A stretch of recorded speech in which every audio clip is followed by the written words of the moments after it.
Thank you very much, Randy. As always, great to be in studio as we answer your questions throughout the United States and Canada.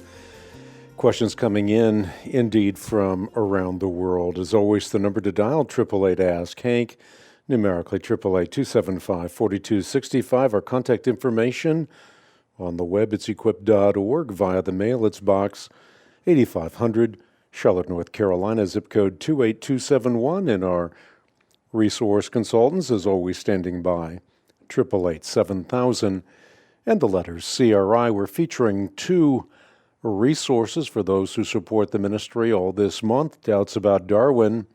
It's a fantastic book.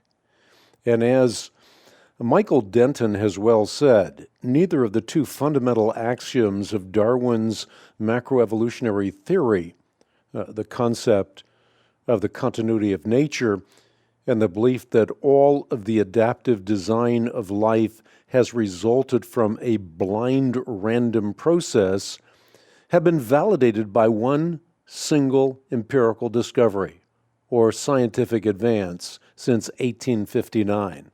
So we ought to have doubts about Darwin.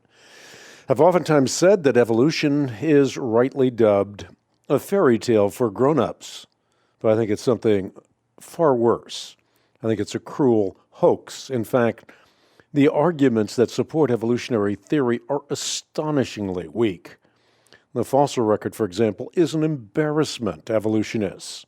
And the reason is no verifiable transitions from one kind to another have as yet been found. Now, Darwin did have an excuse. In his day, fossil finds were relatively scarce.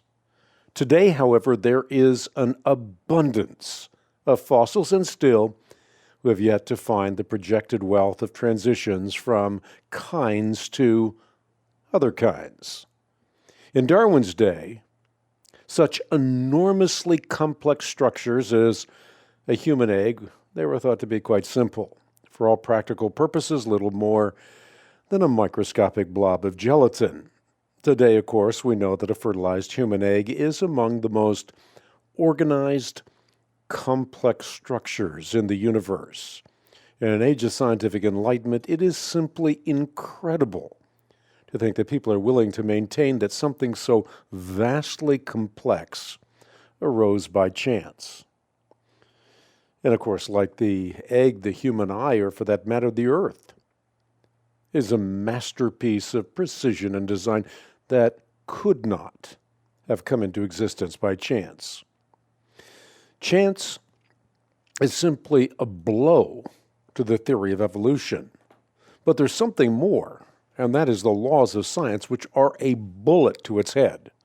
Because the basic laws of science, including the laws of effects and their causes, energy conservation and entropy, undergird the creation model for origins and undermine the evolutionary hypothesis or low-grade theory.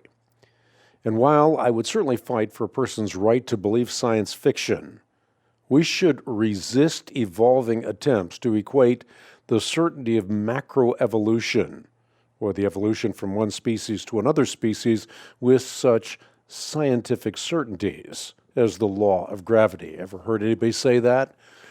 Evolution is now as certain as the law of gravity. This is an Obama paradigm. It is not a paradigm that we find in a world of reality. Doubts About Darwin, again, available for those who support the ministry all this month. Also, the Creation Answer book by yours truly. You also might want to take a look on the web at a 6x4 laminated flip chart. It's called Memorable Keys to the Farce of Evolution. In the flip chart, I use the word farce as an acronym by which you can remember the flaws of the evolutionary paradigm. I love what mathematician Dr. David Berlinski once said. He said, Darwin's theory of evolution is the last of the great 19th century mystery religions, and as we speak, it is now following Freudianism and Marxism into the nether regions, and I'm quite sure that Freud, Marx, and Darwin are commiserating one with the other in the dark dungeon where discarded gods gather. And while insiders in the evolutionary community are aware of their theory's desperate condition, the general public is as yet in the dark, and that's precisely where you and I come in. We have the inestimable privilege to share the good news that nothing could be more compelling in an age of scientific enlightenment than the Lord by wisdom founded the earth. By understanding, he established the heavens. By his knowledge, the deeps were broken up, and the skies drip with dew. The resources that I've talked about available for your support, check it out on the web, equip.org, or simply write us at Box 8500, Charlotte, North Carolina, zip code 28271. And don't forget our resource consultants. They are standing by, 888-7000, and the letters CRI.